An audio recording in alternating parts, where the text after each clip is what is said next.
Legal process for buying land in Ogun State. I want to walk you through the legal process of buying land in Ogun State in this video.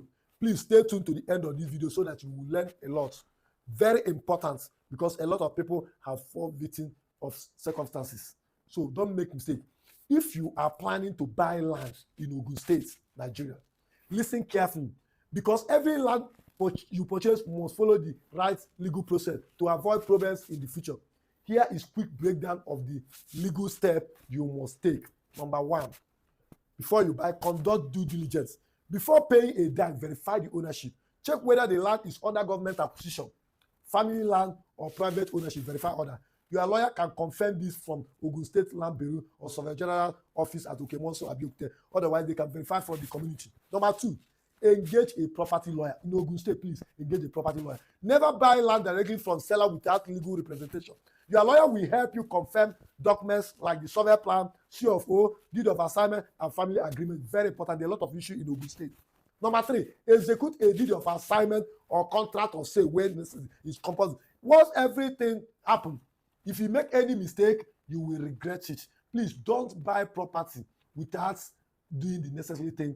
It is very important. Ogun State, there are a lot of land grabbing, a lot of issues coming up out there. Every time you will always see them. So it's not advisable to venture into it without ensuring that you check out everything. Make sure you check everything.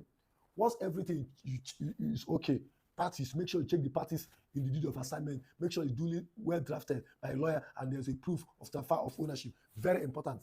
Number 4, register your title document immediately. Take the executed deed to the land registry for registration or perfection. This step makes ownership legally recognized and it prevents double ownership claim. Please make sure you do that. Do stamp duty first of all. Governor consent. If your land has C of O already, please, once your land has C of O, please take note that it is required that you will apply for governor consent. C of O is not issued twice, only once. You will need to obtain governor consent to finalize your ownership legally once the land has been issued. Following this step, it will save you from future disputes and fake land disputes. Please take note, don't make mistake. I am Charles Chukwuma Nkwoka, Esquire, a property lawyer and a real estate advisor in Lagos and Ogun State. At Chaman Law Firm, we help you verify the ownership and draft your legal document and as well as perfect title document. Contact a property lawyer before you buy so you can own your property without any issue. Stay tuned to my channel and follow me on all my social media platforms. Don't forget to click on the notification bell to get notification every time I drop a video, or at Chaman Property Lawyer, #1 legal and real estate education in Nigeria. Stay tuned and see you in my next episode. Bye.